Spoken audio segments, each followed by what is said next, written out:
थी वो। मैं 8 महीने की प्रेग्नेंट थी और अपनी डिलीवरी के लिए अपने मायके गई थी। माँ ने मुझे फोन पर बताया, घर के पीछे की तरफ जो खाली जमीन थी ना, वहां पर एक नया कमरा बनवा लिया है। इतने सालों के बाद जैसे ही अपने घर में कदम रखा, कुछ अलग सा लगा। माँ, ये घर के पीछे की तरफ नया कमरा बनवाने की क्या जरूरत थी? अरे बेटा, घर के पीछे दूर दूर तक खाली जमीन है। तेरे पापा को कई दिनों से लग रहा था कि यहाँ पर एक कमरा बनवा लेंगे तो ताजा हवा मिल जाया करेगी। अब तो ये सब छोड़ और चल जल्दी से दूध पी ले। माँ, मैं थोड़ी देर में पी लूंगी, आप सो जाओ। मैंने दूध का गिलास उठाकर उस खिड़की में रख दिया। पता नहीं कब आंख लगी। अचानक से खिड़की के पल्लों के खड़कने की तेज आवाज आई। दूध का गिलास धड़ाम से जमीन पर आ गिरा। जमीन पर गिरते ही दूध का रंग लाल हो चुका था।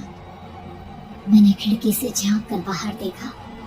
चारों तरफ धुप अंधेरा था। उस अंधेरी की तरफ से कुछ आवाजें आ रही थी, जैसे छोटे बच्चे आपस में खिलखिलाकर मस्ती कर रहे हो।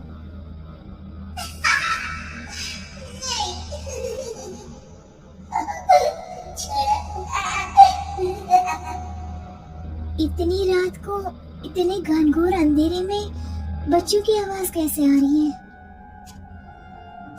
घड़ी में वक्त देखा तो ठीक 12 बजे थे। देखकर मैं सन्न रह गई। बुरी आत्मा और भूतों की कई कहानियां मैं सुन चुकी थी। वक्त भी कुछ ऐसा ही था। ऊपर से मैं प्रेग्नेंट। सुना था कि ऐसे वक्त में अक्सर बुरी आत्माएं औरतों का पीछा करती है। तो क्या मेरे पीछे भी? पसीने से तरबतर बड़ी मुश्किल से, जैसे कांपते हाथों से मैंने उस खिड़की को बंद किया। जल्दी उस कमरे से बाहर निकलकर माँ के पास जाने के बारे में सोचा, लेकिन जैसे ही दरवाजे की तरफ पलटी, लगा कोई साया हवा की स्पीड से दरवाजे के सामने से गुजर गया। मेरे गले में अटक कर रह गई। मैं जोर से चीख कर माँ को बुलाना चाहती थी, लेकिन वो आवाज खुद मेरे कानों तक नहीं पहुँच पा रही थी। तो माँ तक कैसे पहुँचती? खिड़की के पल्ले एक बार फिर तेज हवा के झोंके से धड़ाम करके खुल गए और पूरी ताकत से मैं चीख पड़ी। जानती थी मेरी चीख की आवाज सुनकर कुछ ही सेकंड में माँ वहां पहुंच जाएगी, लेकिन ऐसा कुछ हुआ ही नहीं। मेरा कलेजा डर के मारे फटा जा रहा था। आखिर माँ ने मेरी आवाज क्यों नहीं सुनी? इतनी गहरी नींद में तो माँ कभी नहीं सोती। ठीक पीछे खुली हुई वो खिड़की। मुझ में इतनी ताकत नहीं बची थी कि मैं पलटकर उस तरफ देख भी सकूं। हवा का एक सनसनाता हुआ झोंका उसी वक्त मेरे कानों से आकर टकराया। लगा जैसे किसी ने दबी हुई आवाज में धीरे से मुझसे कहा, चली जाओ यहाँ से। मैंने दोनों हाथ अपने कानों पर रख लिए और एक बार फिर ताकत लगाकर जोर से चीखने की कोशिश की।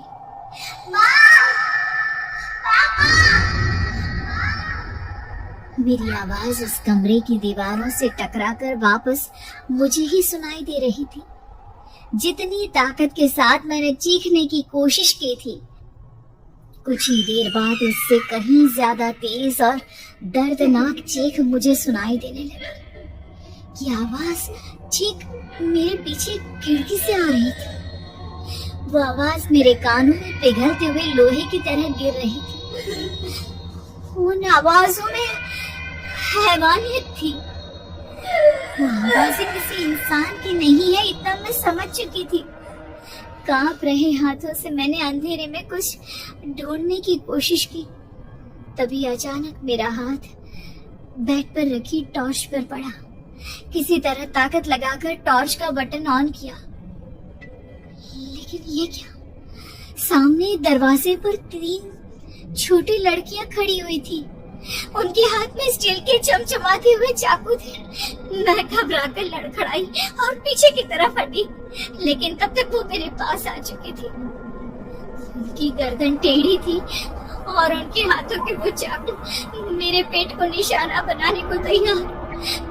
मैं जोर से चीखी, नहीं, छोड़ दो मेरे बच्चे को, मत मारो, मत मारो, छोड़ दो मेरे बच्चे को।